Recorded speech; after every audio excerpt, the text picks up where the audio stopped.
entonces el quiz hoy va a estar en español. ¿Sí? Tal vez, yo quiero estar seguro si las notas son bajas, porque realmente no es por un tema idioma, ¿sí? It can be import. Listo, entonces miremos cómo nos va hoy con los que no están acá, entonces ábrenlo, entreguenlo sin marcar nada. Y después hacemos un examen oral, pero yo no puedo hacer como quizzes de manera remota por razones obvias. Entonces vamos a hacer un examen oral o otro en resumen, no sé, o sea, todavía no lo tengo claro, pero no vamos a hacer aquí examinación remota en quiz. Sí, solo lo único porque en el pasado a veces, aunque no estuvieron acá, hicieron el quiz de manera remota. Eso no es la idea. Listo, entonces ahora sí, vamos a habilitarlo.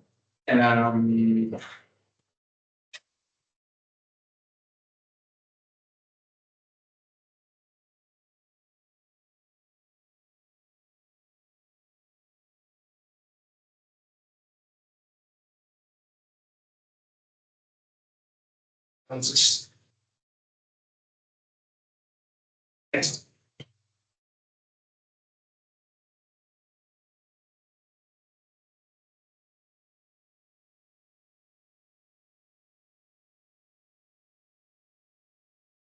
Siguiente.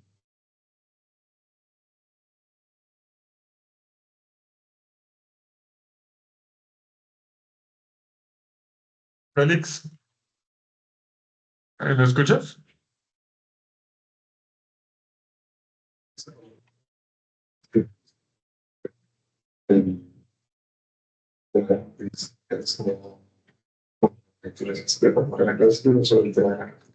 Sobre la clase anterior.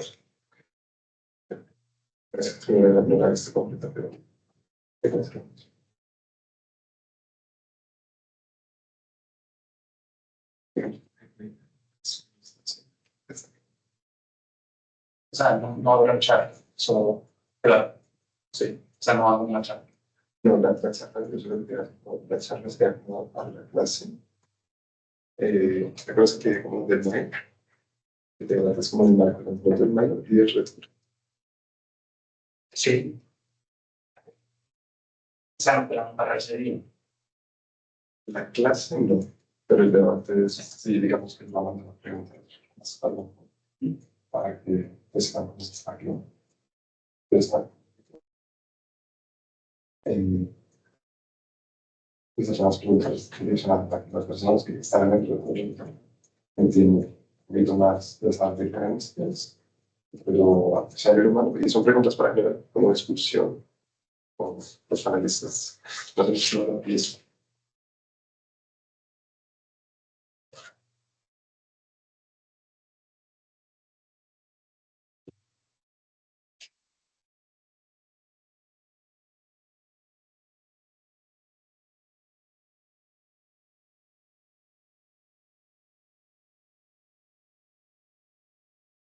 Puede ser como Están tratando de que esté, pero no estamos en.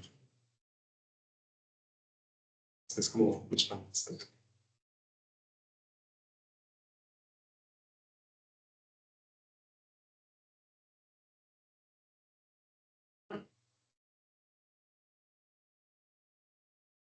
Pero yo mandé los nombres y te puse en arriba, pues. Entonces, las que me dijeron que dejamos las letras así rotando, porque todavía están seguros que puedo estar. Entonces, tú, bueno, that's part of the problem.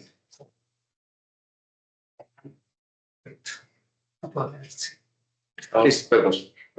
Le damos 5 minutos adicionales. No.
Todavía quedan 5 minutos a partir de ahora. ¿Sí?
Así quedan 2 minutos.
Listo.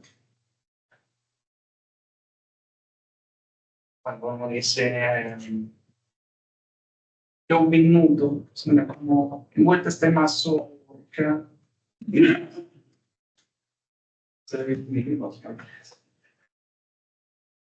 Este mazo. Bueno, listo. Entonces, ahora sí vamos a revisar.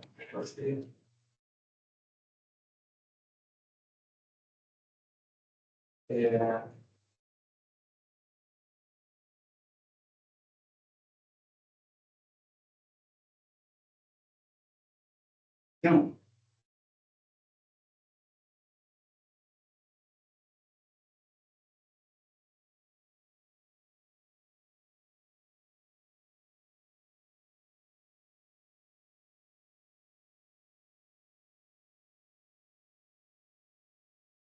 Listo. Entonces, aquí tenemos la primera. ¿Qué es cierto para un decoder implementado con una red neuronal convolucional? Primero, usar una CNN en un decoder es ventajoso porque nos permite generar secuencias cuya longitud es independiente de la longitud del input.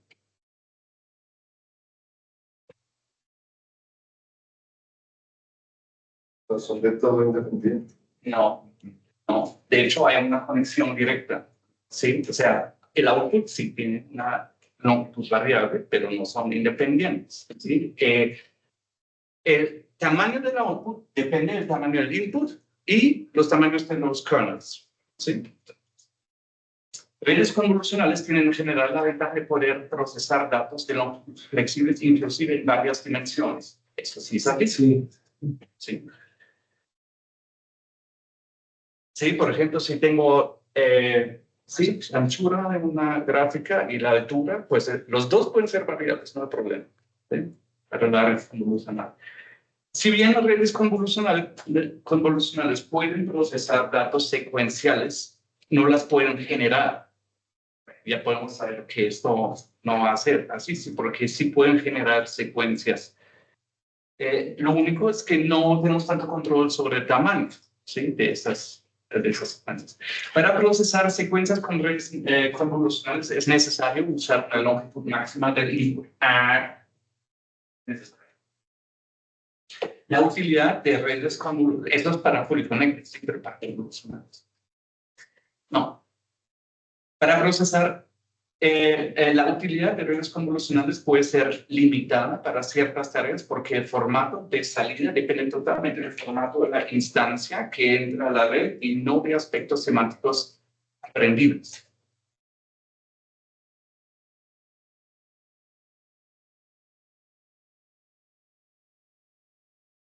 Sí, depende, o sea, depende, la salida depende de la entrada. Entonces, esa sería chiquita. Sí. Es así, porque lo que acabamos de decir, para una red concreta que ya tengo definida, ¿no? Para una red concreta que ya tiene los kernel sizes definidos, ¿sí? Entonces, para esa red, entonces el output, prácticamente el shape del output está determinado por el shape del input, ¿sí? Y no es nada que yo pueda aprender. Entonces, si yo quiero aprender a traducir una frase, pues la longitud de la frase de la salida del output debería depender de, yo digo, necesito 3 palabras aquí o 5, y no porque el input tenía ese tamaño, el output también va a tener ese tamaño, o sea, por construcción sintáctica, pero eso es exactamente lo que pasa en una red convolucional. Entonces, la traducción no tiene sentido usar una red convolucional porque por el formato de la misma red, ya tengo la forma del output definida como función del input. ¿Sí? Félix, una pregunta. En la penúltima que hice para procesar con redes convolucionales, si se cambiara la palabra redes convolucionales por redes densas, ¿eso sería verdadero? ¿Cuál está acá? Sí, sí. Y en cambio la palabra convolucional por redes densas sería verdadero. ¿Qué afirmación es cierto sobre encoders? La tarea principal de un encoder es asegurar que los datos son decodificables para personas autorizadas.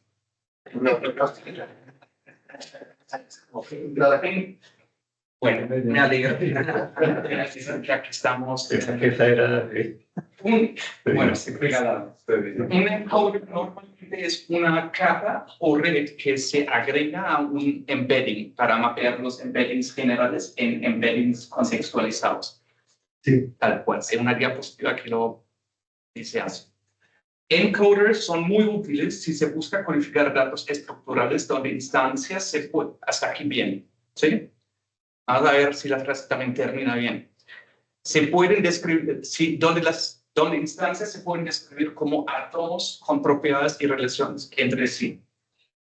También, eso fue exactamente mi caso de explicación, ¿sí? Que yo tengo átomos y hay estructuras entre átomos. Eso es algo estructural y justo para eso es bueno tener encoders, ¿sí?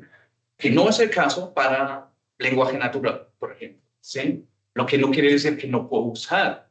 Yo puedo usar un encoder también para lenguaje natural, que no tiene la propiedad, sí, pero no es lo más necesario, ahí no es necesario. Y algunos de nosotros conocen ChatGPT y GPT no usa un encoder, es un decoder únicamente.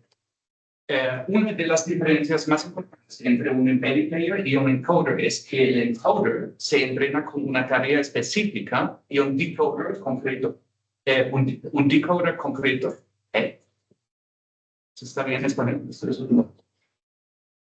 Entrena con una tarea específica y un decoder concreto. Mientras el embedding se entrena de manera general.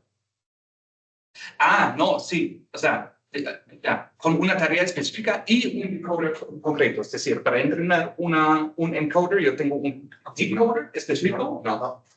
Y tengo una tarea específica. Sí.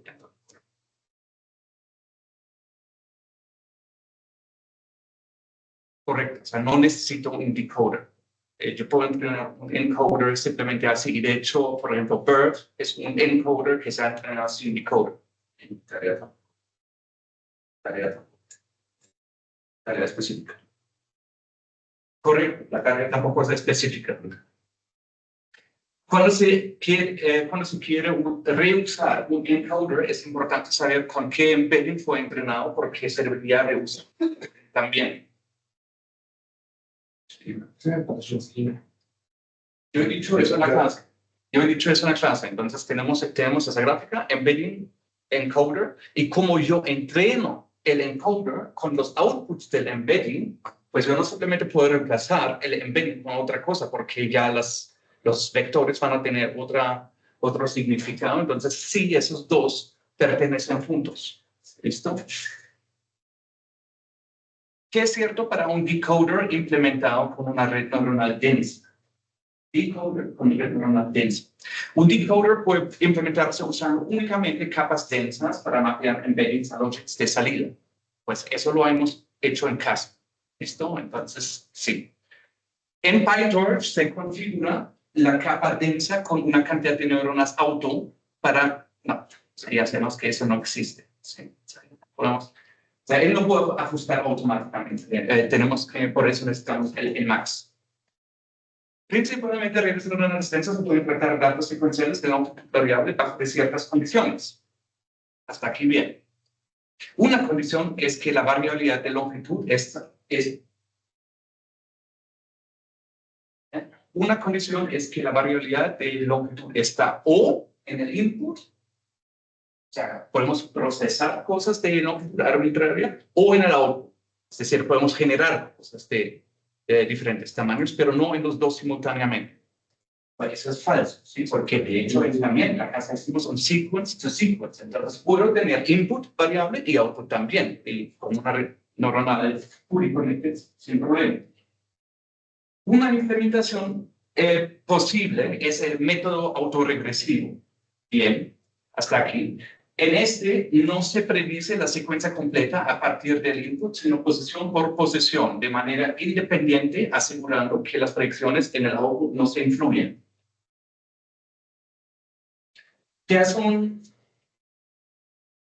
Esa es la que va cogiendo el resultado anterior para retroalimentar. Claro. Entonces, ¿dónde está el autoregressive? Acá. Entonces, lo que usamos como input es el input original más todo lo que hemos generado hasta este momento. Entonces, por construcción, no hay una independencia en la producción, ¿sí? Entonces, esta parte aquí no es correcta, ¿sí? De manera independiente, asegurando que las predicciones en el output no se influyan, eso no es así. De hecho, queremos que se influyan, ¿sí? Una diferencia importante entre el decoder denso, simple, y el decoder denso autorregresivo, ahora comparamos el donde simplemente, bueno, es que el autorregresivo usa los mismos pesos para las predicciones en todas las posiciones, mientras el simple tiene pesos diferentes para cada posición de salida.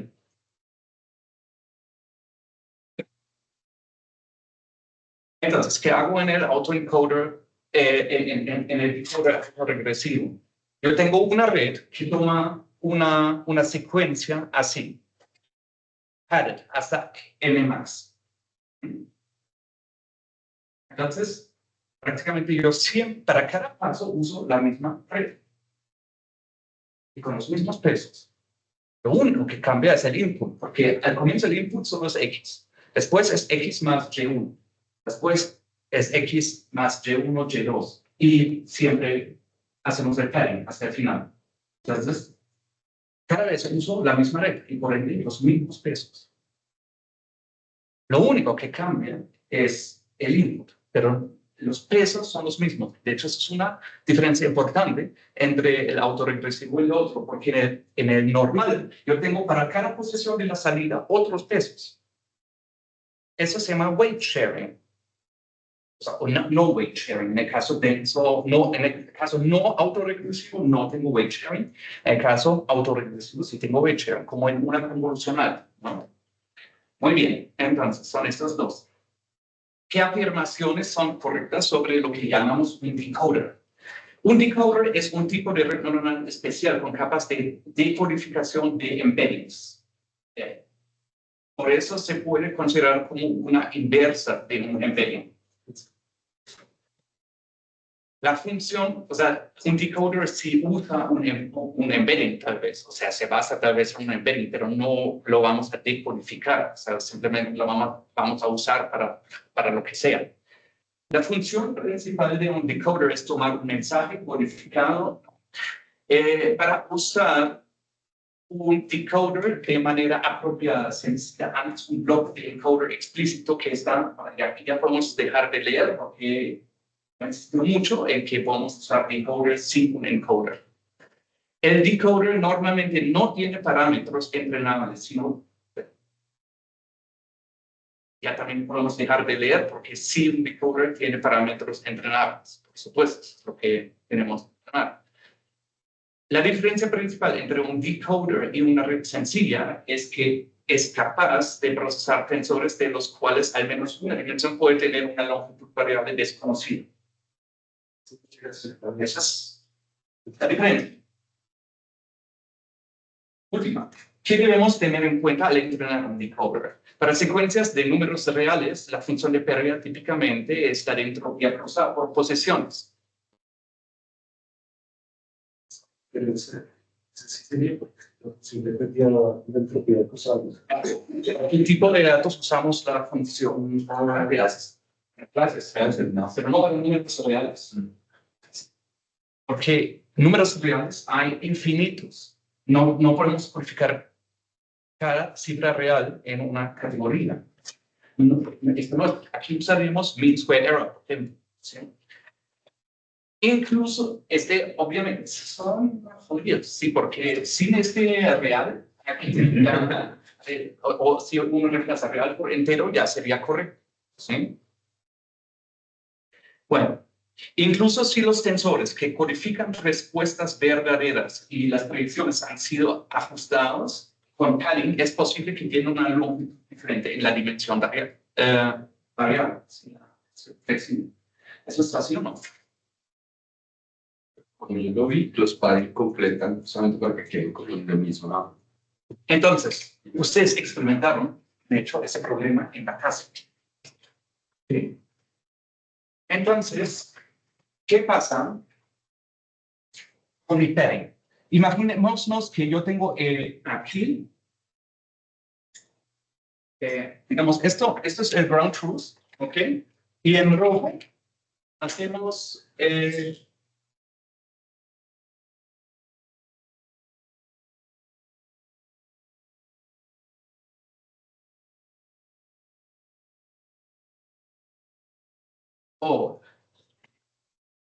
y y en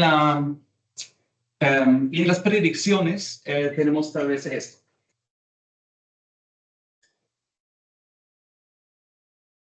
Ok, muy bien. Entonces, ¿qué hace el padding? El padding mira para cada uno de estos cuál es la posición más larga y lo convierte en un tensor así, siendo aquí padding así. ¿Okay? Y lo mismo lo hacemos aquí abajo.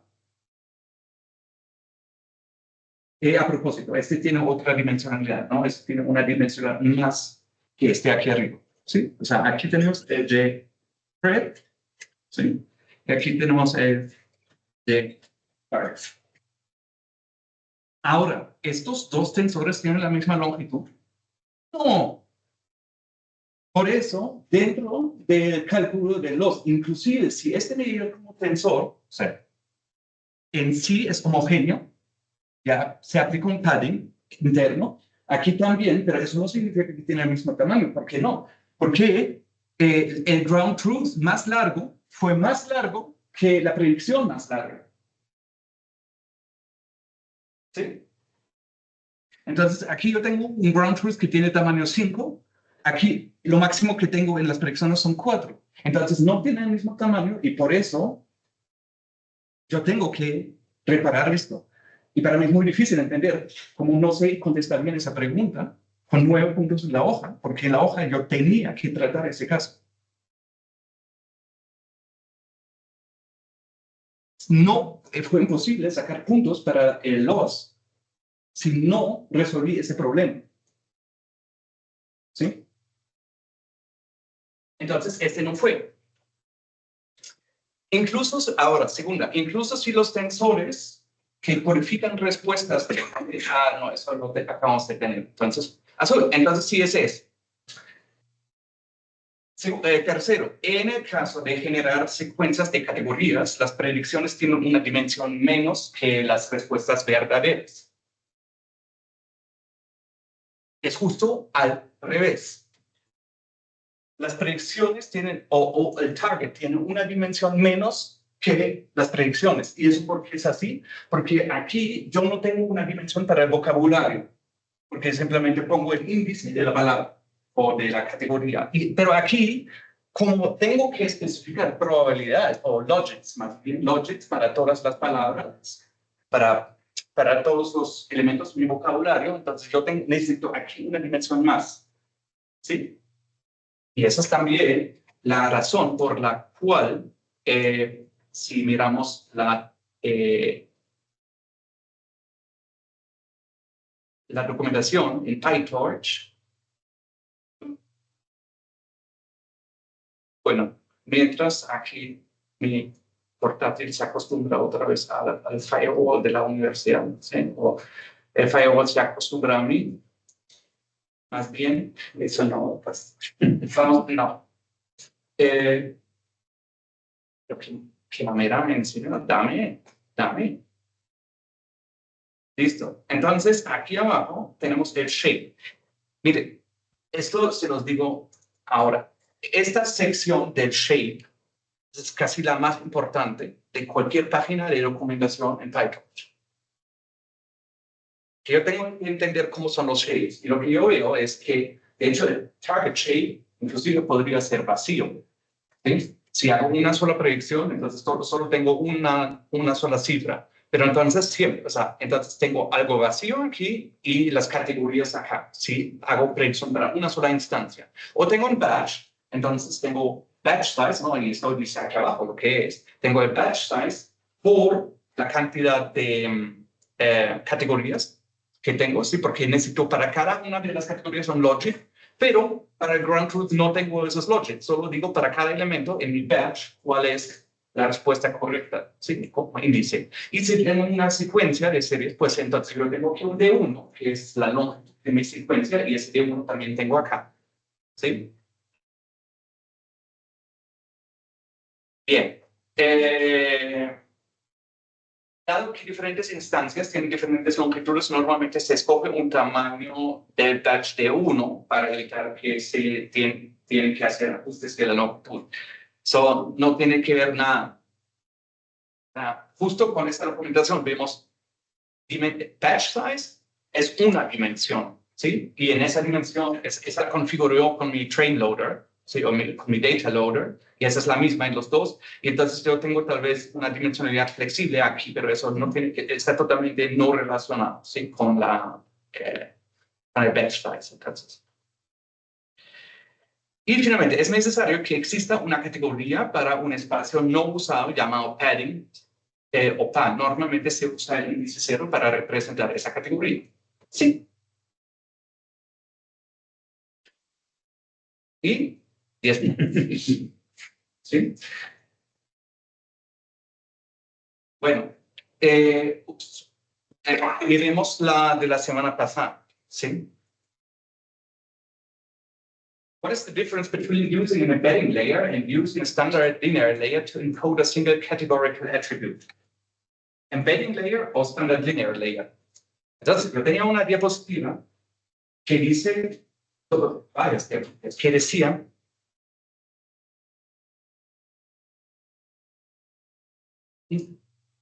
yo no necesito un bias, un sesgo, ¿sí? En un embedding, porque eso realmente, y yo hice aquí una gráfica con algunos puntos, ¿sí? Y yo expliqué que no necesito un bias term porque ese bias term solo me mueve la nube y realmente eso no es relevante, entonces no necesito entrenar un bias term. Y por eso en embedding layer no se entrena un bias term. Entonces ya con eso se podría hacer, ¿sí? The embedding layer does not perform matrix multiplication. Eso también es así, porque miren, vemos. No, pero ahora estamos en la anterior. Entonces aquí tengo aquí, the position of each category will be shifted by a constant b. This doesn't change distances inside the group, so learning b seems obsolete. Y es obsoleto, por eso no voy a tener la b.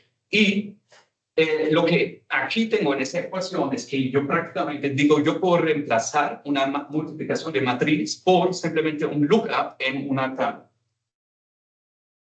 Y eso seguramente lo hablamos 10 minutos. Entonces, la gracia de un embedding layer precisamente es, o sea, cuando yo hago esto aquí en vez de un linear layer, entonces la gracia es precisamente que no tengo un bias term y no voy a hacer una multiplicación de matriz porque eso es costoso y es en vano porque resulta siendo equivalente que solo hacer un lookup de un. Entonces, también aquí embedding layer does not perform a matrix multiplication. The linear layer just does a lookup of the desired index. Eso es justo al revés. Eso es lo que hace el embedding layer. The embedding layer can take categorical attributes like strings as inputs. No. ¿Sí? O sea, si tenemos strings, tenemos que antes hacer un diccionario que mapea los strings a enteros, a números reales. Entonces, esas cosas no hacen magia, ¿sí? Solo porque tiene un nombre específico como embedding no significa que ya podemos meter lo que queramos, ¿sí? The embedding layer is more flexible than the linear layer. De hecho, es al revés. El linear layer es more flexible. ¿Por qué? Pues casi hacen lo mismo. ¿Cuál es la única diferencia? El bias. Entonces, el linear layer tiene un bias term que el embedding layer no tiene. Entonces, este es justo al revés. Solo que ese bias term no lo necesitamos. Entonces, esa flexibilidad no nos sirve nada y por eso no la buscamos. Which statement is true for an embedding layer? It is equivalent to a linear layer without a bias term. Applied to a one-hot encoding of the categorical variable. Hasta la mitad de la frase estaba bien. ¿Sí? Pero aquí no, porque no metemos un one-hot encoding. Es precisamente la razón por qué queremos el embedding layer, que solo ponemos un índice y él nos genera de una vez el vector. ¿Sí? pero no queremos un 100 encoding porque eso es lo que nos genera ese blow up de la cantidad de columnas.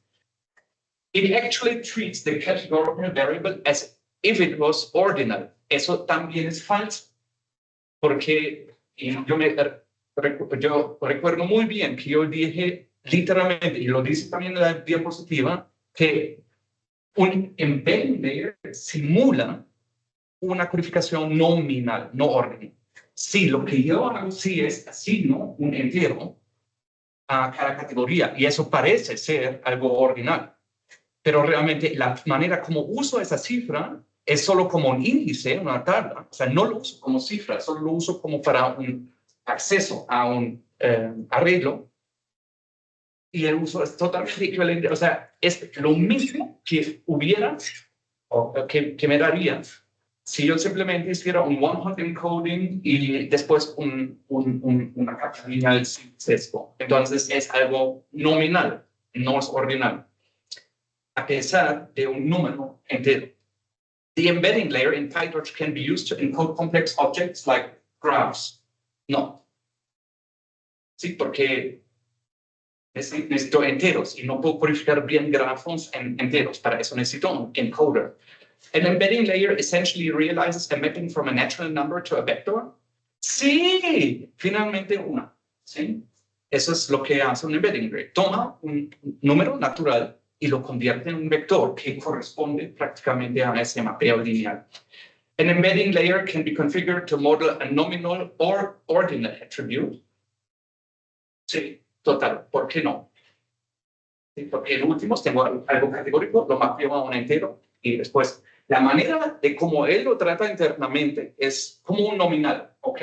Pero hemos dicho que, eso fue una discusión que tuvimos hace 2 semanas, que él internamente va a aprender el mejor embedding, no importa si, si la variable originalmente fue categórica o nominal o ordinal. De hecho, así empezamos toda la clase con diciendo que tal vez eso es un poco arbitrario. An embedding layer is a good way to share an encoding scheme for categorical variables across different tasks. Sí.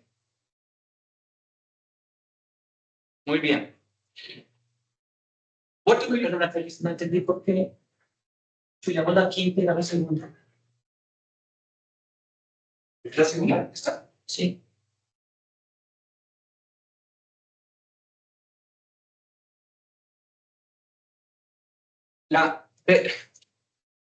¿Qué hace el embedding layer? El embedding layer toma esa cifra que, o qué significa que tú tienes algo ordinal. Algo ordinal significa que tú tienes una variable donde tú tienes tal vez, y lo codificas como una cifra, ¿sí? Entonces tú dices que tengo aquí, o tienes categoría A es De acuerdo. peor que B y B es peor que C, ¿sí? Tal vez en este sentido. Y tú podrías tal vez codificar eso como 1, 2, 3, ¿ok? Y en esa codificación, C es 2 veces mejor que A. ¿Sí?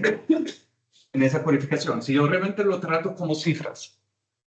Entonces, o sea, yo podría meter estos como cifras en una red neuronal, ¿no? ¿Sí? Y serían, entonces, esto sería como 2 veces más grande. Pero ¿qué hace un embedding layer? Un embedding layer dice que yo tengo aquí un vector para A, digamos, llamémoslo F de A, que es el embedding de A, o E de A, embedding de A. Tengo aquí el embedding de B, que es un vector, y aquí tengo un embedding de C. ¿Y qué hace el embedding? Es toma tu cifra y simplemente va allá o allá como un índice. Y esto realmente no hay un orden entre estos. Yo podría intercambiar estos totalmente.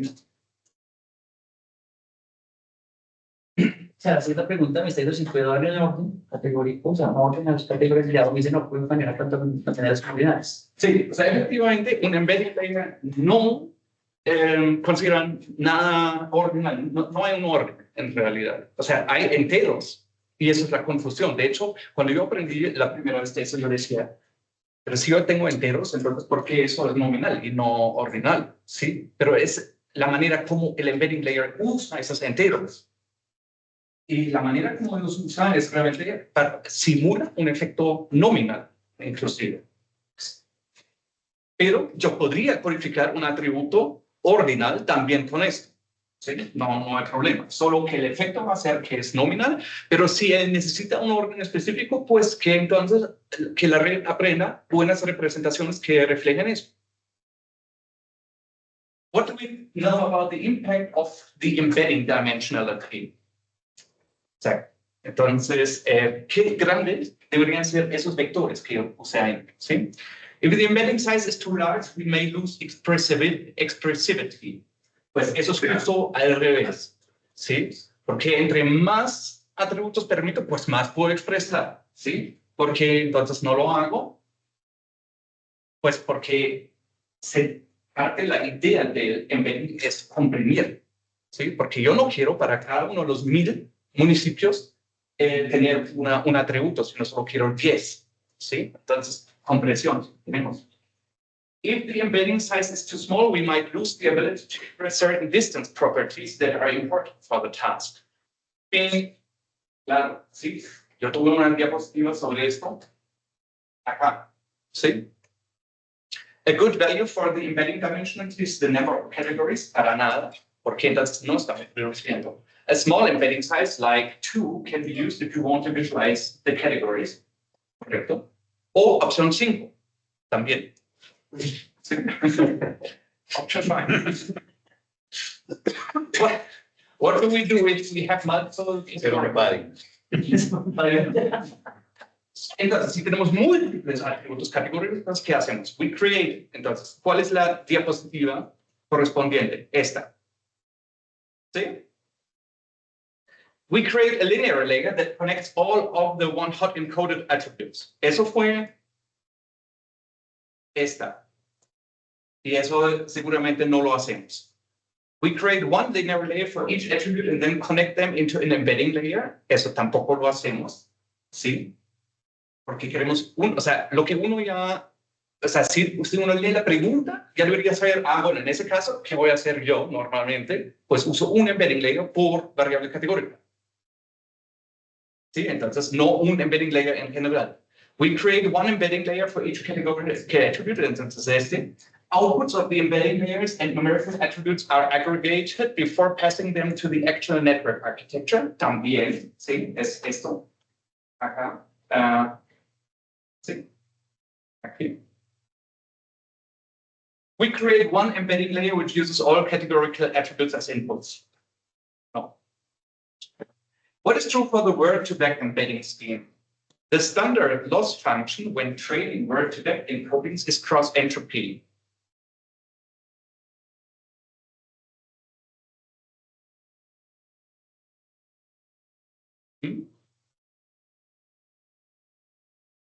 Word-to-vec era esto acá. Entonces yo tengo una loss function específica que relaciona contextos o centros con contextos y no contextos con ruido. Entonces esa no es nuestra loss function. ¿Sí? Cross entropy no es. We consider each word as a possible center with positive and negative context assigned. Sí. A positive context is one that appears close to the center at most once in the given text corpus.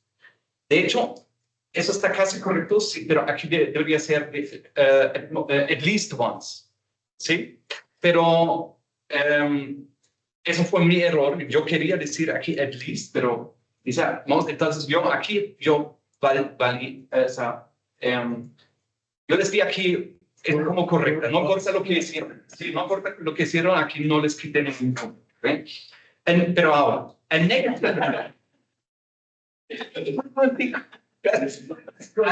negative context is one that never appears close to the center, at most once in the given corpus.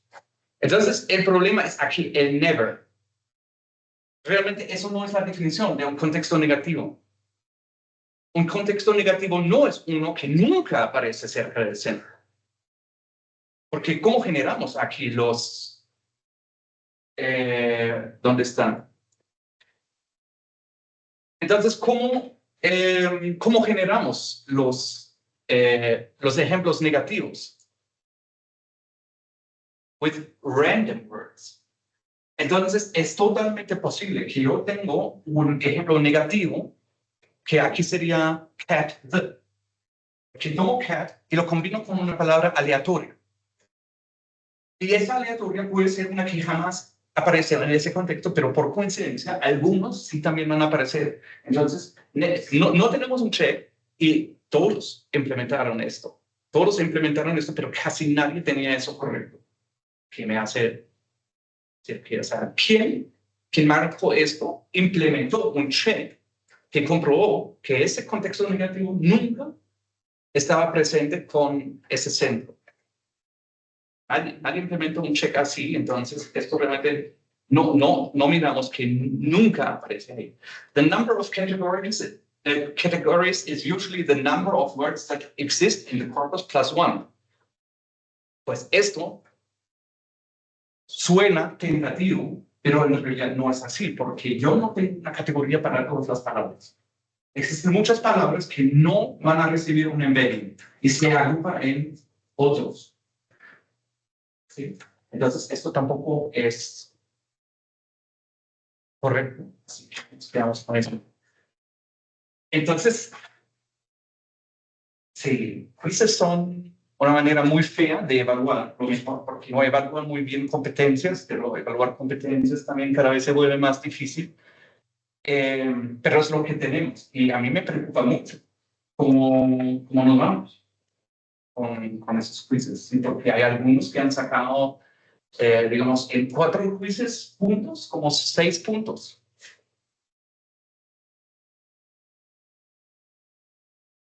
Eso no es un buen espejo de conocimiento. Entonces yo me pregunto si o sea, me estoy cuestionando hartísimo.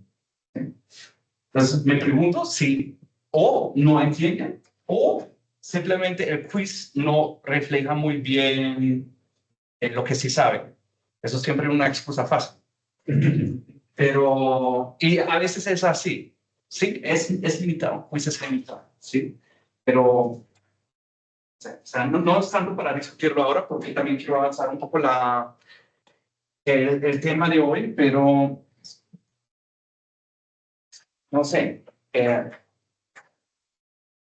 Sí, podemos, después de clase podemos discutirlo un poco si quieren, pero sí me tiene preocupado. No da amor. La verdad, la nota no me importa, y no porque no es mi nota, sino la de ustedes, sino porque la nota es una nota, ¿sí? Pero si realmente no entienden bien, eso sí es lo que me preocupa, porque entonces tal vez estoy haciendo alguna. Y estoy súper abierto para sugerencias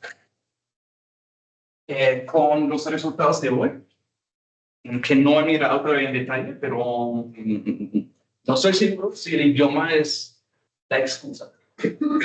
Pero eso lo tengo que ver un poco en detalle después. Dale, Wilson. Yo, pues, un comentario muy tópico que, pues, de nuevo, de pronto no es la nota, pero, por ejemplo, ahorita que lo estábamos corrigiendo, me di cuenta que en los que tenían 3 opciones de respuesta, en varias yo tuve 2 de las 3. Entonces, eso me quitaba un punto por la que no tuve bien y pues terminaba el punto siendo como la mitad, aunque tenía como 75% bien. Entonces, digamos que también puede ser que no es que esté del todo mal versus la calificación final, sino que el castigo también de todas maneras cuenta. Claro, pero lo que pasa es que tiene que ser así, porque si yo simplemente te califico la fracción de los que tienes bien, entonces tú solo por adivinar ya vas a pasar, o sea, no tienes o sea, de hecho puedes simplemente hacer submit y ya pasaste.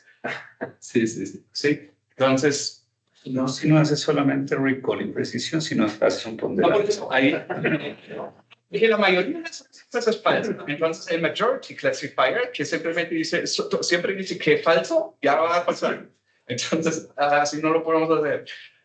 No, sí, pero lo que pasa es que tienes razón, o sea, no es la nota, pero es para tomar los 2 puntos necesitabas contestar 4.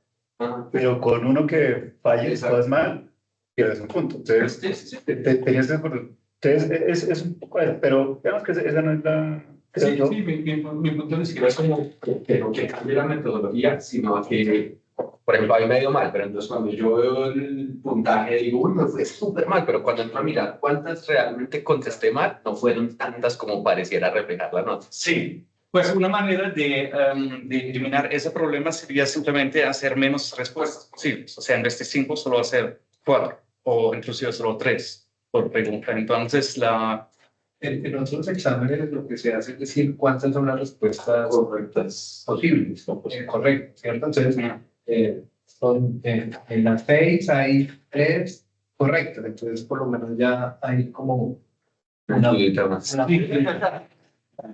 sí, podríamos ver ahí opciones.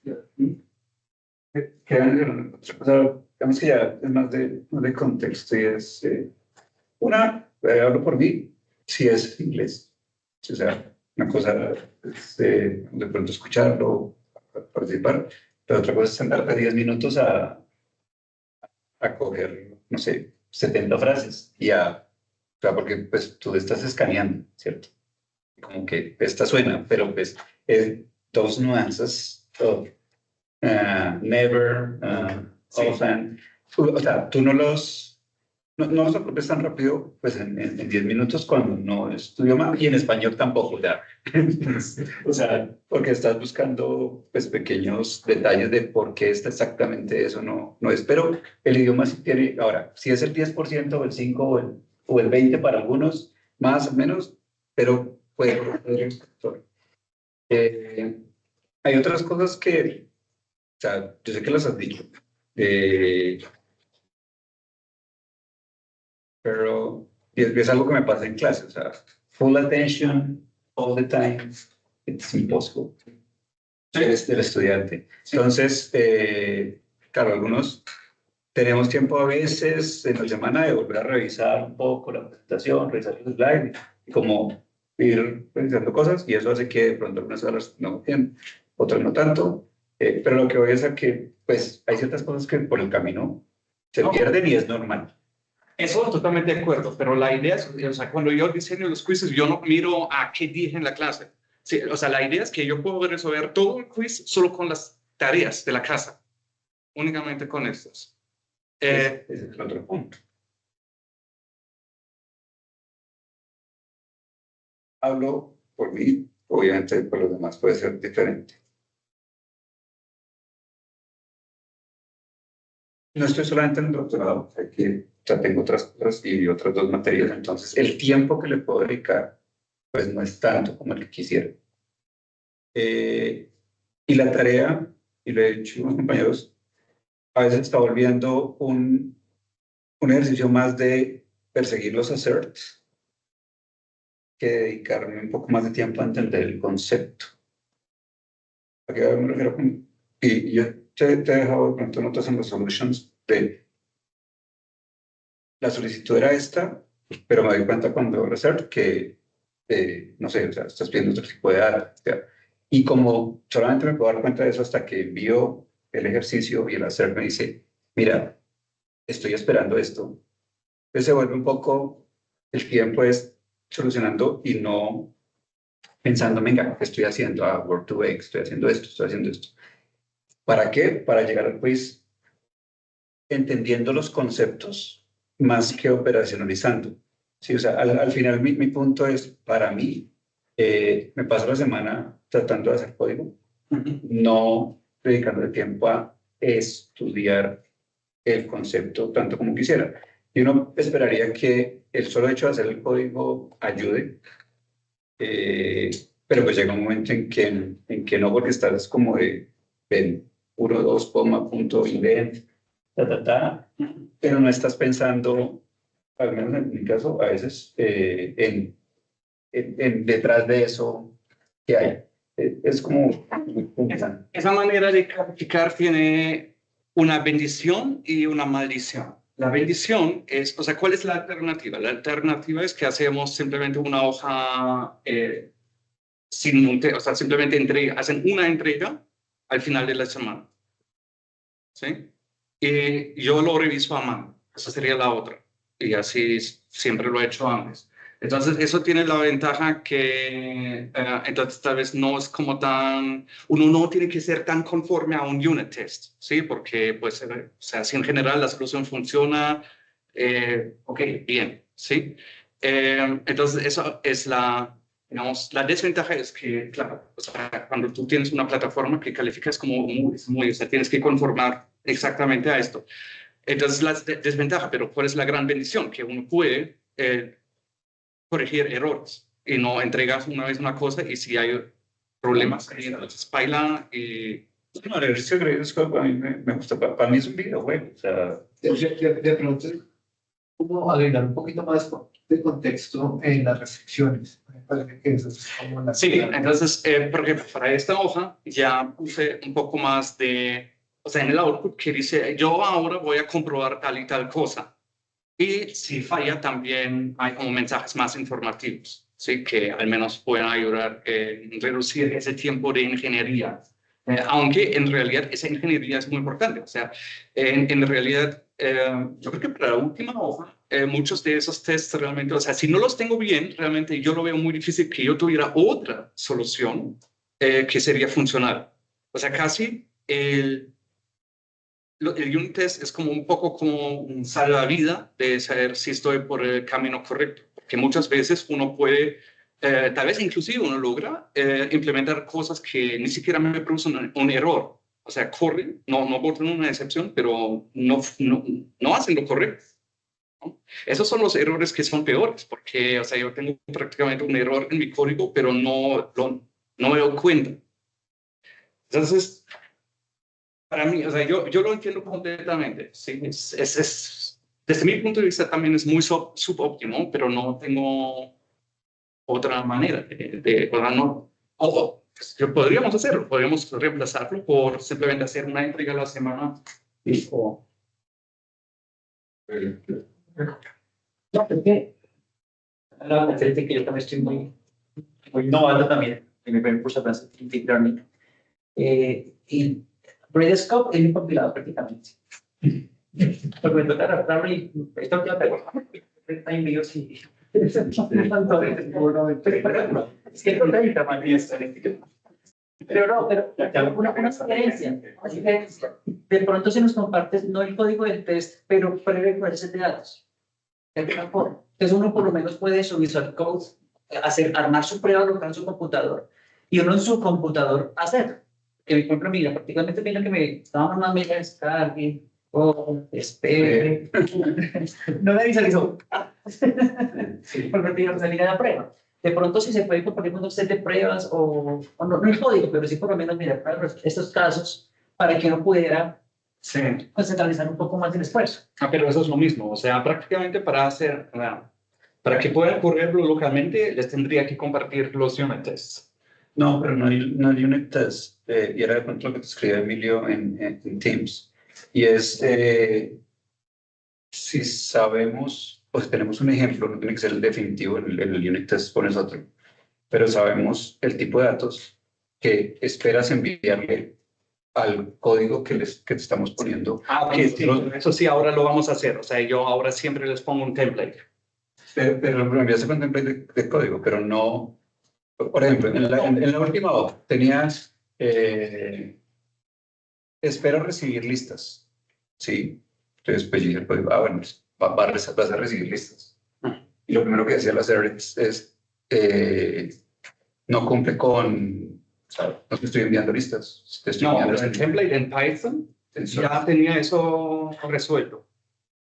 O sea, yo compartí después un archivo Python, un template, con código para todas las funciones.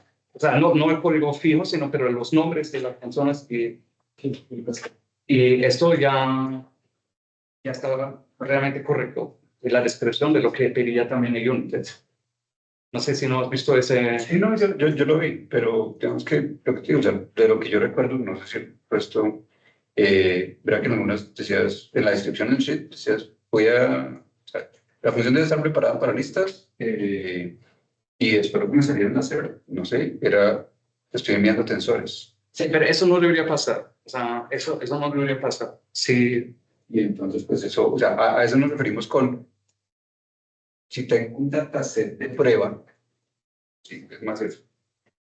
De pronto, porque o sea, yo pienso como ingeniero, entonces yo siempre estoy pensando es en qué problema estoy solucionando. Entonces, cuando no tengo el punto de entrada y solamente pues me concentro en el código, yo no lo soluciono bien. O sea, yo necesito como esto es lo que te voy a entregar para transformar, transfórmalo y sácame una salida. Ese punto de entrada, ese dataset de prueba, lo que sea, es lo que me ayuda. Pero ahora en la última tarea, en la última hoja, ¿para cuántas tareas se necesita una base de datos? Para una, de 9, más o menos, o ni siquiera. Sí, porque, por ejemplo, lo que para muchos fue primero, el obstáculo de entrada fue calcular bien la función verde. Eso no nos pasaba en integers, eso nos pasaba en fricciones y ground truths, ¿no? Por ejemplo, y,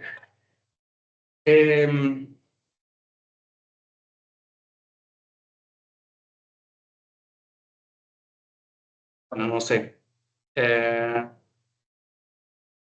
Yo pienso que usarlo como un compilador es una ventaja, porque me puede guiar paso a paso donde no tengo bien las cosas. O sea, imagínense una solución que se entrega sin esa guía. Un sancocho perdido total. Con nivel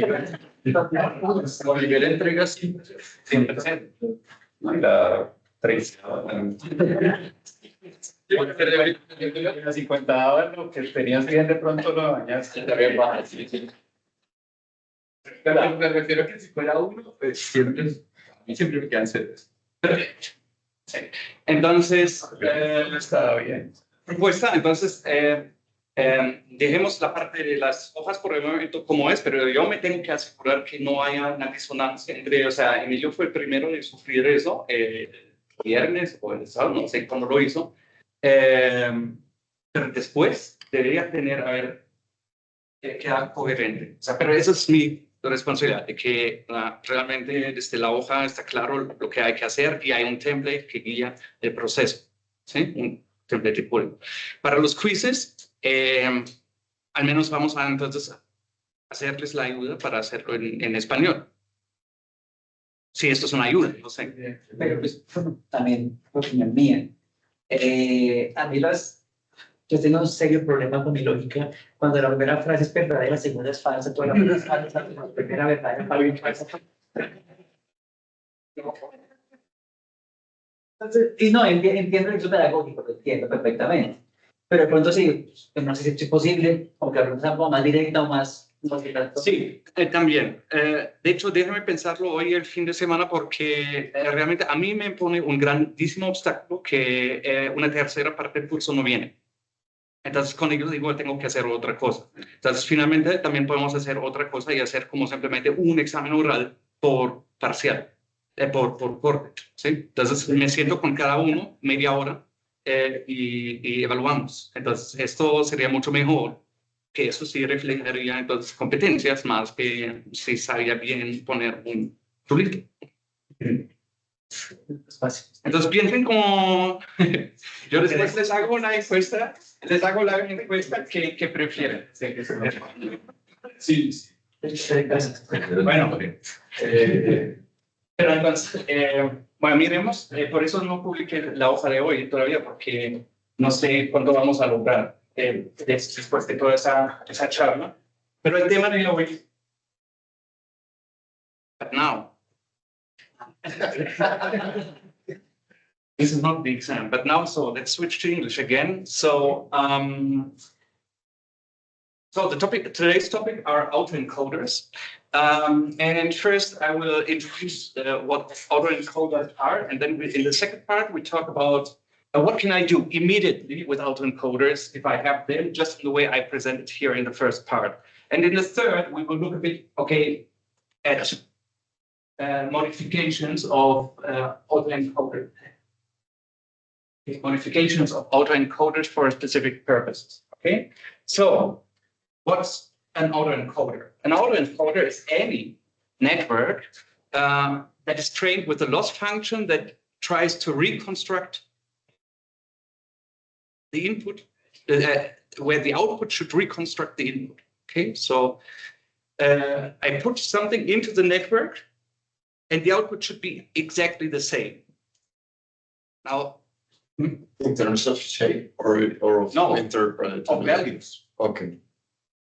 So one would wonder, why would I want to do that?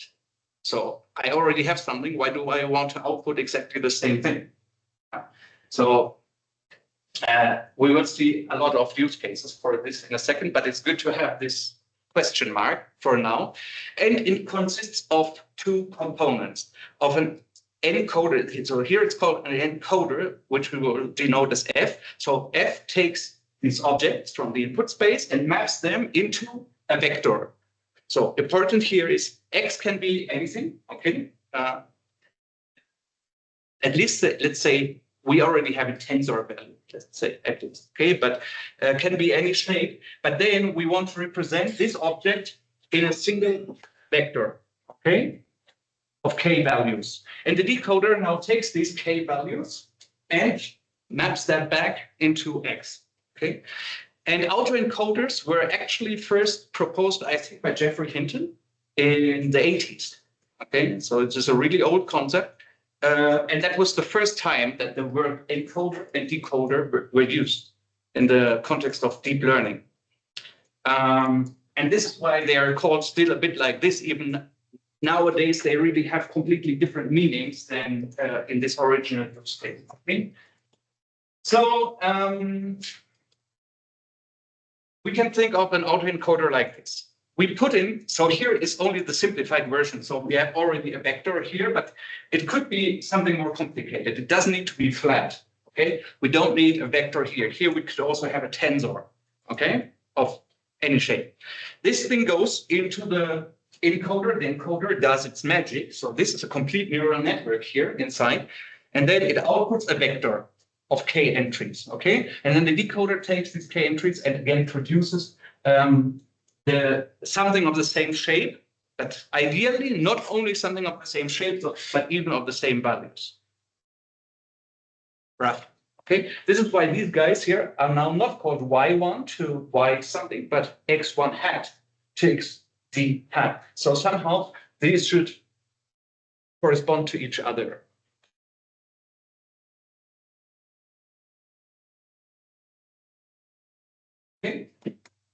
Okay, so this is like the rough architectural idea here. And the math to control this whole process is that we define a specific loss function, which is called the reconstruction loss. Reconstruction because we have some X, the X is somehow changed, and then we want to reconstruct it. So we compare the original X, the original instance, with what we encoded and then decoded again. Okay, so here in the autoencoder, you can really think of encoder like something goes in and it's mapped, and the decoder decodes it. So in this context, this is a proper idea of encoder decoder because they are used together like this. Okay, so I have my original input and I have the reconstructed input. And then I compare them somehow.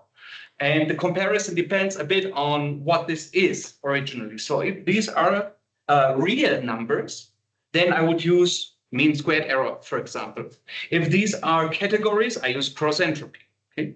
So we have been using cross entropy all the time. On this sheet, we will use real numbers. And we will use numeric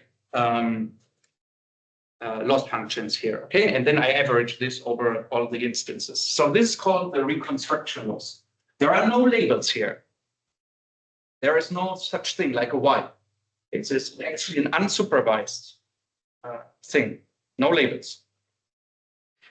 So what's the role of K here now? I mean, what was K? K was the size of this middle layer, yeah.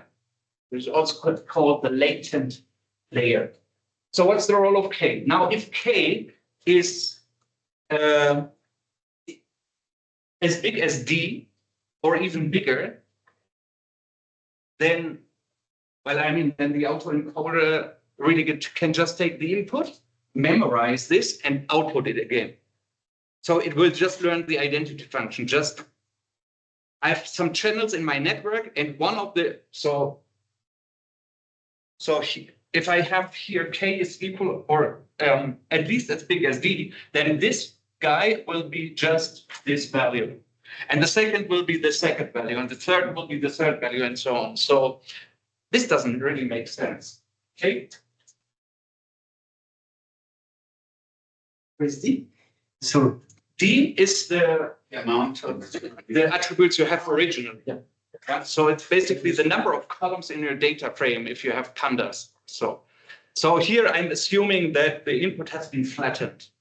The autoencoder doesn't need that. You could, in principle, also work with tensorial data, but here just for the notation, I've said that D is the number of features basically you have. So if your autoencoder in the middle has the same amount or even more than, well, there's really no reason why you shouldn't just like forward the concrete values and output them again. That would be the easiest, okay? So that doesn't really make sense. So what we want is this situation, that k in the middle is smaller and usually is much smaller. So this is significantly smaller, not really clear what, by how much, but substantially smaller. And now the middle layer becomes really the bottleneck.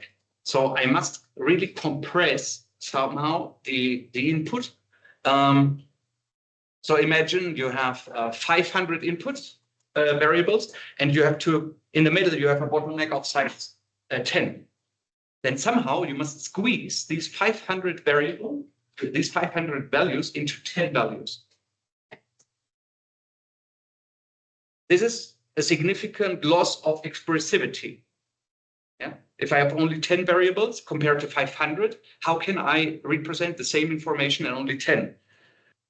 But that's exactly the task. And then the decoder has to try to take these 10 values and recover the 500 original values again. Okay. That is the task of the decoder? Yeah. Okay.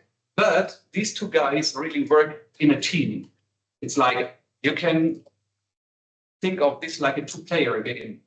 Cooperative two-player game. Encoder is player one, decoder is player two, and together they have the objective to do a good recovery of the original input.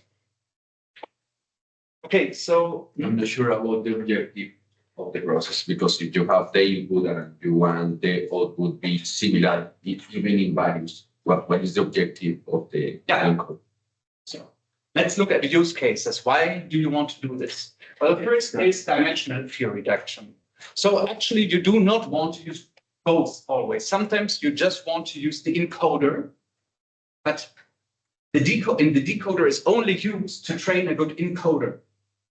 Okay, so dimensionality reduction is important for many reasons. So imagine that you could represent a 500 column data frame in 10 columns with basically with the same information contained. So imagine that you can perfectly reconstruct each instance with 10 values to one with 500 values. Then basically you didn't need 490 of these columns. So if you have less columns, maybe you don't know what they mean anymore. So interpretability is gone, but well, you have much less features, and that has a lot of advantages. You can visualize the data, not if you have 10, but if you have 2 or 3 dimensions, you can visualize the data.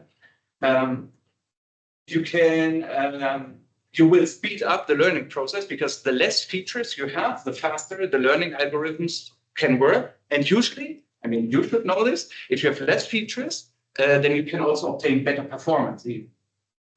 Because the less features you have, the easier it is for the learning algorithm he doesn't have to denoise so much among uninformative features. So less features usually also mean better performance with a fixed amount of data.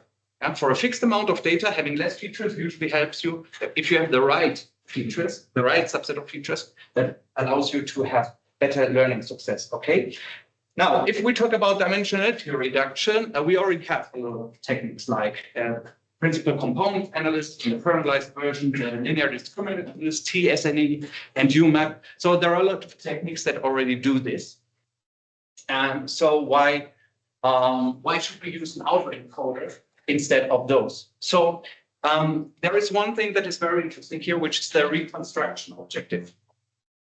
Okay, so if you look at the others, all of them like use statistical features, right? Or like neighboring properties of points to somehow map or to reduce the dimensionality. But the autoencoder doesn't do this. The autoencoder compresses with an explicit objective to enable good reconstruction. Okay, so because of this objective, what he must do somehow is in the bottleneck, he must retain as much information of the original object as possible, because otherwise the reconstruction will not be possible. Okay, so like the objective of the method is significantly different from the others, and that really and this makes that. And I'll give you an example in a second for this, so that you can maybe better understand why this is so important. And the fact that he has to retain these like informative features in the middle makes that they are somehow semantically reasonable and not only statistically reasonable. Okay, I give you an example in a second, and in fact we will have running examples. And these, in this case, the neurons in the bottleneck are called latent factors. So we think of them like implicit features that we can use to describe the data that are only implicitly contained in the original data, but not explicitly. So this is why they are latent. Okay, latent means like with implicit, not or unknown. Okay? They exist, but we don't know which they are. In the reconstruction, we are able to recover the interpretability of the inputs. Yeah, because in the output, of course, in the output, again, every attribute should correspond semantically to the original one. But here, okay. So, so this idea of these latent factors, how does this compare to other of these previous methods that do reconstruction? Well, first of all, not all of them allow you to reconstruct. Some only allow you to map something, but you cannot recover original data from that. So these two really don't allow it. There are now like new techniques that try, at least for UMAP, to create or to recover it. But in general, no. LDA is a supervised method that is not so comparable here. And PCA allows reconstruction. Okay, and in fact, the PCA also. So PCA, you have two ways of understanding the principal component. That is, like everybody who saw the ML course with me knows that. So in PCA, you try to find the projection in which you maximize the variance, but this is equivalent to finding the linear subspace in which you reduce the reconstruction error. Okay, so one can say actually an autoencoder does the same as an PCA, only that it doesn't have this linearity restriction. Okay, and a kernel PCA, well, also does the same like the PCA, only that instead of finding the best linear subspace, I try to find the best subspace defined by my kernel. So this is what linear PCA and kernel PCA do. They also minimize reconstruction error like we do, okay? But they are a bit more limited. Here we are limited to linear subspace. Here we are limited to a linear subspace in the kernel, like spanned by the feature map implicitly induced by the kernel. Yeah? So what does make that now autoencoder here special? In contrast to these are just fixed algorithms. So if I have my data set, then the projections here for these two are basically defined only based on statistical properties. And the result will be always the same. And it's not really that they can learn something. It's just like I apply a fixed, like my new latent features that I have are just like defined by certain directions in the space. Okay, but here we can now say what I just said. Okay, when we have 5 neurons in the middle, that means that we can learn 5 features that are That could be anything that is useful to describe the data points, okay? So here, apparently, we have another degree of freedom that the others don't have. And here again, this two-player game idea comes into play. So we could see this. So if we say that we have 5 neurons in the middle, that would be a kind of rule or a constraint for the game. And under this constraint, you now say, okay, you are 2 players, you have to work together. The constraint is that in the middle, you only have 5 values that you can use for exchange of information. And the first has to fill these 5 values with, or these 5 places with useful values, and the other has to make good use of those. Okay, but what's the meaning of these values, of these 5 values? Well, that can be completely problem specific. Yeah, and that is completely different here. Here, the value of latent features, if there are any, there are latent features. So, but the value is really not semantically defined, but only statistically defined. And here we can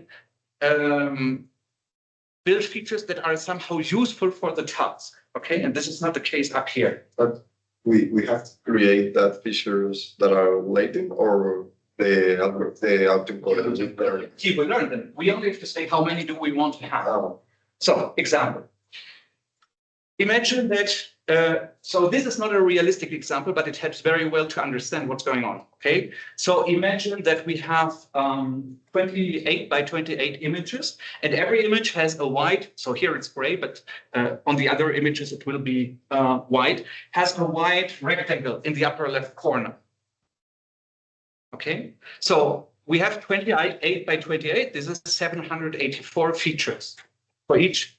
So we have 784 features to describe this frame and for this frame and for this as well. But how many features do we really need to describe?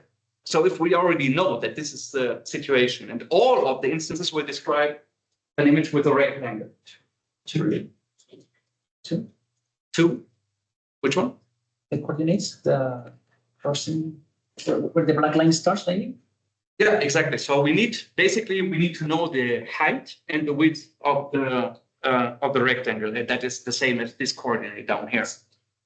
So instead of 784 features, we would only need 2 features to describe this. If we knew that, of course, now we know this and we will use this to make a nice exercise here. In practice, of course, you don't know which 2 features do you need really to represent this whole thing. And this is 3 because you need the value. Yeah, you can do it with the coordinates, but you need the value itself. Which value? Pixel. No, because you say basically you have a coordinate, which would be this. And everything up left from this coordinate is white, and everything else is black. Black. One or 0? Is that value? No, because you just say, I mean, but this is part of the semantics. You don't need to store the value. Because we do not have the situation that you could have this here is black and everything is white. You cannot flip this around in this example. I mean, if you would allow that you say this here is black and everything else is white, then you would also need to know basically the color of the rectangle. The last part of the autoencoder needs to reconstruct the original shape or the original colors here, you mean? Yeah. Yeah, but this is exactly what he then has to learn. In this case, the personal feature is the dimension. In this case, is the I don't remember in English. Yes, the width and the height. This is the only thing that you basically need.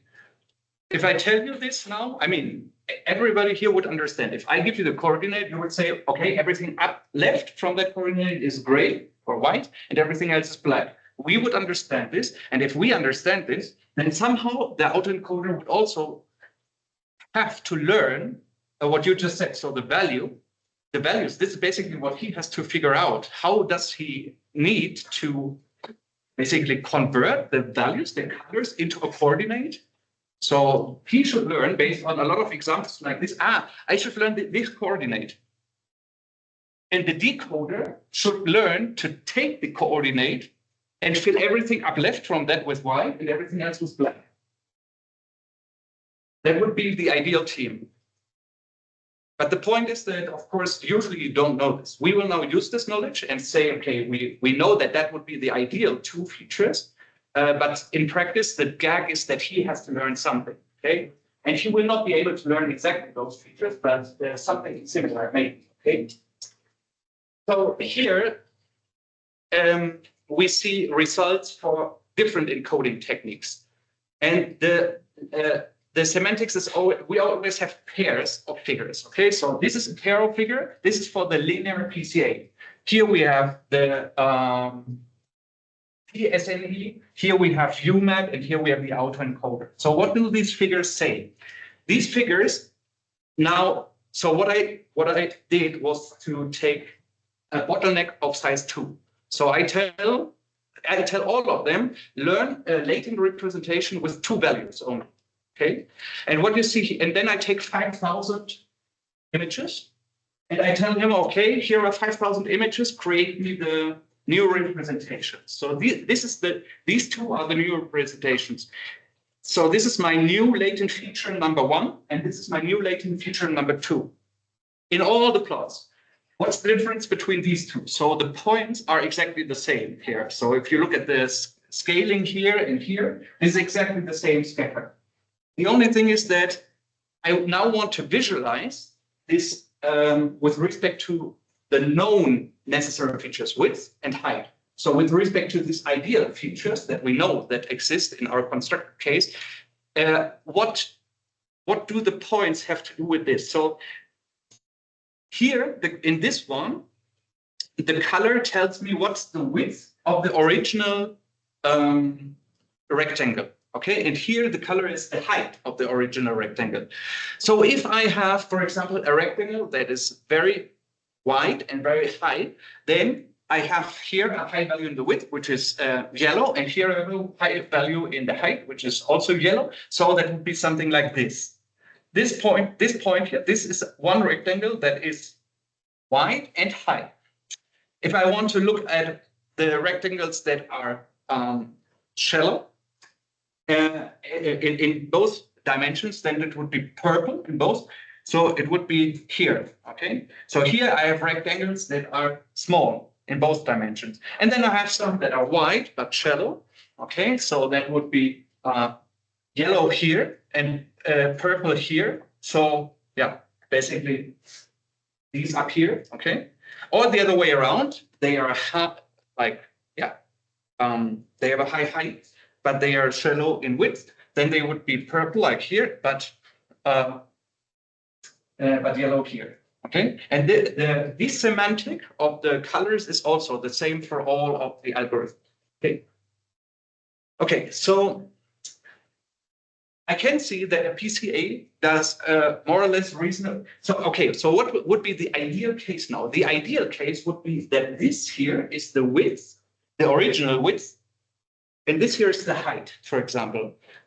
And if that was the case, then we should see a completely linear transition in the color. So like everything here is purple, and then it goes to yellow. And for the other, it should then be like this.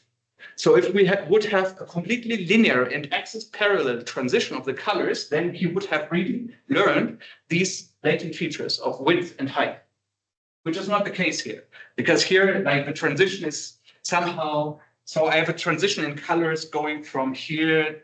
So it's not linear, it's like it's changing in this direction, but also in this, and here it's the same. Okay, so it's not really the case. Okay, then I can see the same for these other techniques, which looks somehow funny. It looks like a doctor fish, right? Okay, that's really completely random by chance.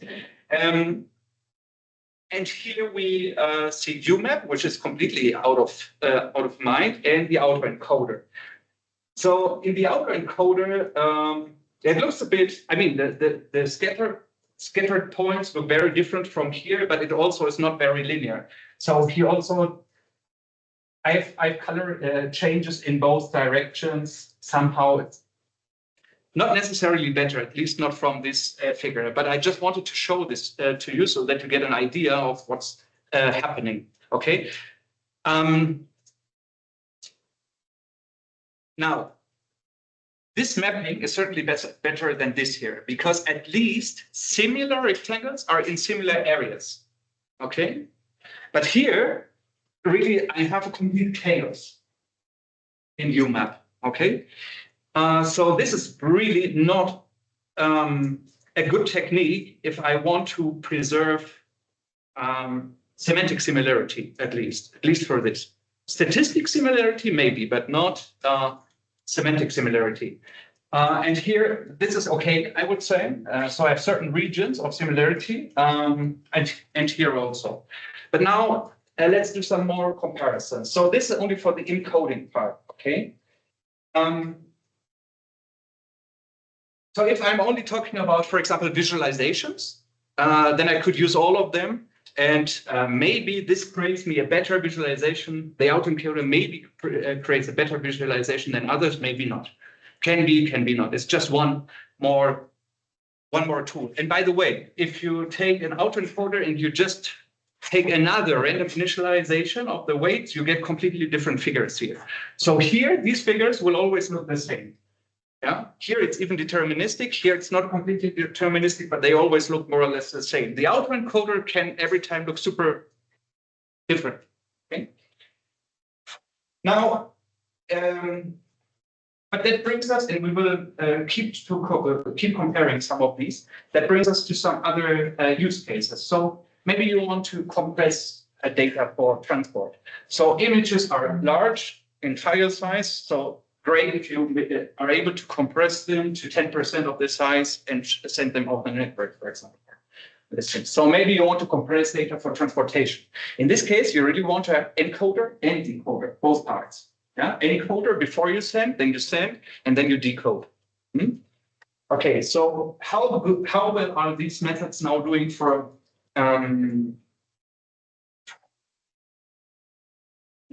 these other requirements? So in this case, actually, we cannot use all of these other techniques anymore, but only the PCA and the kernel PCA, because TSNE doesn't allow reconstruction, and UMAP also is not good in reconstruction. Okay, so here we could compare maybe the autoencoder with the kernel PCA. So here we look at one rectangle. So this rectangle up here. Okay, it's a very shallow rectangle but long, rectangle. So what does the PCA do? First, PCA. So it's the same for all of them. The first image shows PCA. PCA maps it to this point here, and upon reconstruction, I get this. It's a really bad reconstruction. Yeah. Now, kernel PCA with a Gaussian kernel, RBF kernel, takes the same input, maps it here, and produces this. It's also not much better, maybe even worse, I would say. Okay. And the autoencoder takes this image, maps it here, and returns this. Question? I understand. I have two values. Why in the reconstruction of the first two I have that shade? I mean, I have. I mean here? Yeah. Why I don't have 1 or 0, like, yeah, because my here input is just 2 values. The shape can change, but not the values. a PCA defines you basically a mapping between two vector spaces. So here you have a vector space with 784 features, and here you have a vector space of 2 features. So the PCA maps 784 attributes to 2 attributes. But you can also in a PCA, because it's just a linear operation, you can invert that and go back to the original space. So from 2, you can again go to 784. Yeah? But of course, in the projection, you lost a lot of information. So when you go back with the linear operation, then you will not have the same values as before anymore. This is exactly what's being shown here. So you have here, again, the values for the 740 original features, but now with the values after reconstruction. So basically, every deviation that you have here in color from here, this is basically the loss that you suffered in the compression. And by the way, what's interesting here is also is here it starts to become white again. Okay, so and there are others where you see there's only a black hole in the middle, and so so the autoencoder somehow managed to learn two features here that are really describing well the situation. It's not the two features that we had in mind, but it's two other features that serve him to completely reconstruct this image without any error. So let's take another image. Same story. So here we have a large rectangle. And now you see that the PCA has does a slightly better job here. Kernel PCA again works pretty badly, which is surprising because this guy is the kernel PCA is much more flexible. Should be able to do it better, but he does not. And again, the autoencoder does perfect reconstruction of the rectangle. Okay, so we see, okay, like for data compression, this is a really nice technique because we can compress and uncompress. Error-free, at least in this simple example, okay? Here's another use case, anomaly detection. So, okay. So anomaly detection means, yeah, I mean, I want to detect whether a data point is strange somehow. How can autoencoders help for this? Well, actually, that's very simple. So suppose that we have a trained autoencoder that can takes an input and recovers this input. Then what you would say is if it did a good job during training, then every instance that is somehow similar to what we have seen in training should have a small reconstruction error. Okay, because we learned that. And if we have something that is normal, that is similar to what we have seen, well, he should be able to recover this somehow. But if we now have a data point like an outlier that is super different, then he didn't learn to recover or to reconstruct this point well. And then you will have a big reconstruction error, okay? So we could define an epsilon, a threshold epsilon that says like, okay, every instance that we get and that will have a reconstruction error, I'm not talking about training anymore. We have to train, okay? I'm talking about production mode now. So every instance that has a reconstruction error above epsilon will be considered an anomaly because it is too different somehow from the data we have seen in training. Yeah. What would be good candidate for epsilon? Yeah. So we could take a percentile of the training errors. So in training, we saw 10,000 instances, all of them with a reconstruction error. So let's take the 95% quantile of this, yeah, for epsilon, or even something above 1. So I only want to be notified if the error is 20% higher than the maximum I had in the training data or something like that. Would be something similar to this here. So I take the average reconstruction error plus k times the standard deviation. So if my reconstruction errors follow a Gaussian distribution, which is a reasonable hypothesis, then I can create a kind of confidence interval and say, well, I have average reconstruction errors, and then 3 times the standard deviation gives me a 99% probability of being normal if I'm in this range. If I'm outside of this range, then probably it's at least a very, very strange reproduction error. And strange or high reproduction error is a strong signal for an anomaly. Another use case for an autoencoder. And finally, denoising data. So when the autoencoder was trained, somehow, I mean, it needed to compress the original input into very few features. That means that implicitly he needs to learn to ignore noise, because I mean, if I consider the noise as well, then I don't have enough features in the middle to encode all that. So somehow he needed to implement a filter to at least reduce or ignore the noise. Okay, so so now even if we don't really want to encode anything, we just want to clean up our data, we could train an autoencoder and apply it to our data frame. So we train the autoencoder on a data frame, and then we use the output of the autoencoder on the whole data frame as our new data set. So we are not encoding anything. We only use this thing as a denoiser that will throw out a good portion of the noise from our data frame.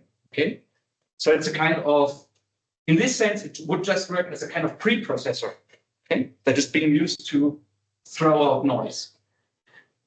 So, example, if I now have the same situation, but I have some random pixels that are changed, okay, then I could train autoencoder on a data set with these kind of images, and then he also needs to reconstruct the same.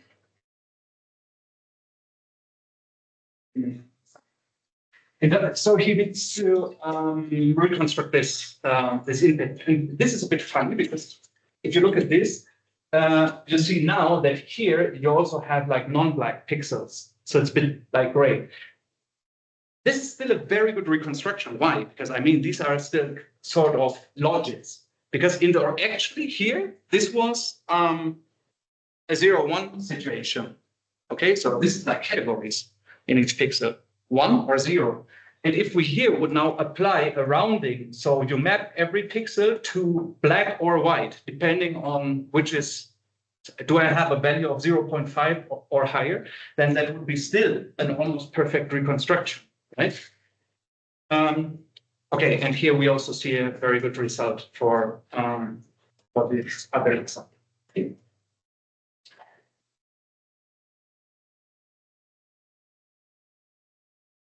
Can you give me 10 minutes more? But we can also stop here. We can also stop here. I mean, I wanted to make it shorter today. We discussed a lot about homework and so on.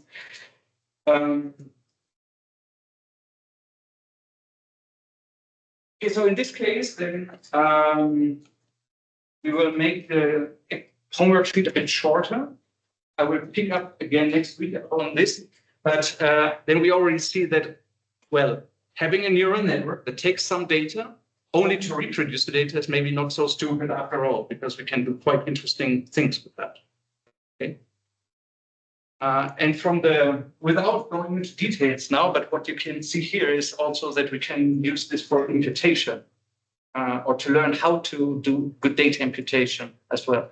But then let's make a cut here. We can discuss this then next week.